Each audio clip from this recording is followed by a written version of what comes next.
Let's bring in the Shadow Cabinet Secretary Andrew Wallace. And this week, second week of the Parliament, focus on energy.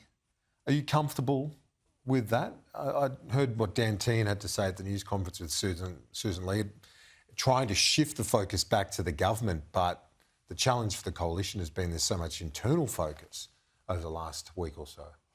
Well, Dan has been asked to lead a review alongside Ted O'Brien to formulate our position on net zero. So that process will go through the usual measure. Ultimately, it'll come back to the party room and the party will make a decision on it. But that's the same as any other of our policies. But at the end of the day, what we need to do is ensure that we have reliable baseload power that is dispatchable and that it's affordable for Australians, because that's the biggest issue for Australians, and particularly small businesses that are doing it really tough right now. They can't get reliable, economical power. I know that there are strong views in the coalition on either side, and certainly those advocating scrapping it have been the loudest, including Barnaby Joyce, who was on this program just in the last half hour. But you would admit that there are many within the Liberal Party who also want to stick with the net zero target and with strong action on climate change. Well, that's the beauty of our side of politics. We can have a backbencher that can bring a private member's bill or a private senator's bill. We don't automatically disendorse them like the Labor Party does. We believe in freedom of speech for our backbenchers, and that's very important to them, and it's very important to us. Has been that way for many years. On the Middle East, you can see on your lapel there that you are a strong friend of Israel.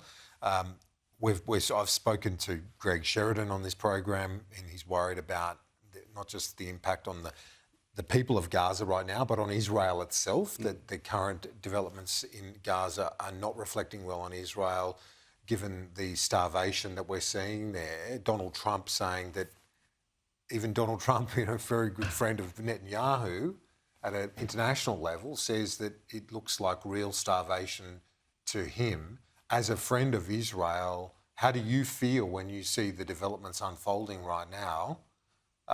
Obviously, we know that it was Hamas that started this thing on October 7. Yep. They still hold hostages. Yep. But do you worry about this at a humanitarian level, but also in terms of the image of Israel internationally? Well, Kieran, one of the reasons I went to Israel in December of 2023 was because I knew that there would be people who would say, the atrocities never took place on the 7th of October. It's all overblown, in the same way that there are people who try and argue that the Holocaust never happened. So I've been there, I've seen with my own eyes, I've seen the first-hand reports from people who lived through October 7. I've seen the videos, the body cam videos of what those Hamas terrorists did in the killing of 1,200 innocent Israelis, the raping of women, and the taking of 250 hostages. I've seen that. I've also seen the images of what's going on in Gaza. And no one, and you and I spoke about this last week, no parent could see that image of the father cradling their dead child. No one could look at that and say, well, that's okay. It's a human tragedy, what is going on in Gaza at the moment. But there is more to this than meets the eye. We know that Hamas, for example, are hijacking aid that comes in to Gaza. They're selling it at exorbitant prices to civilians in Gaza. So Israel, I think, has rightly seen that they've got to get that aid flowing more freely into Gaza.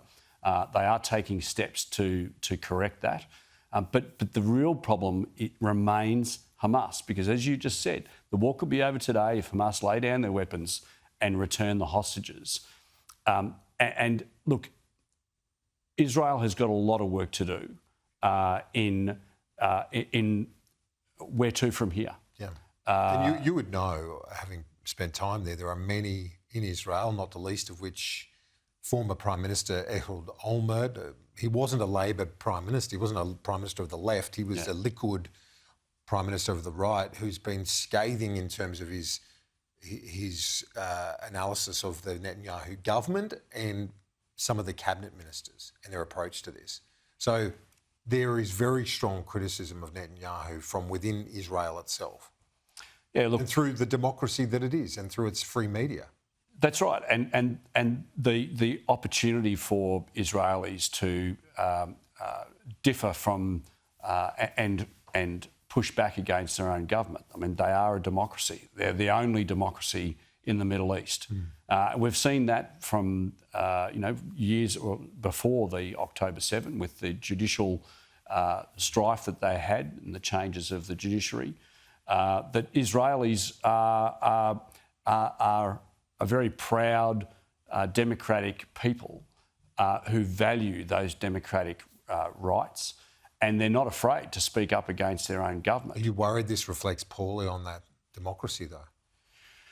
Given how they obviously have much greater standards, moral benchmarks than the terrorist group that carried out the atrocities on October 7. They should be judged at a higher level because they are the only democracy in the region.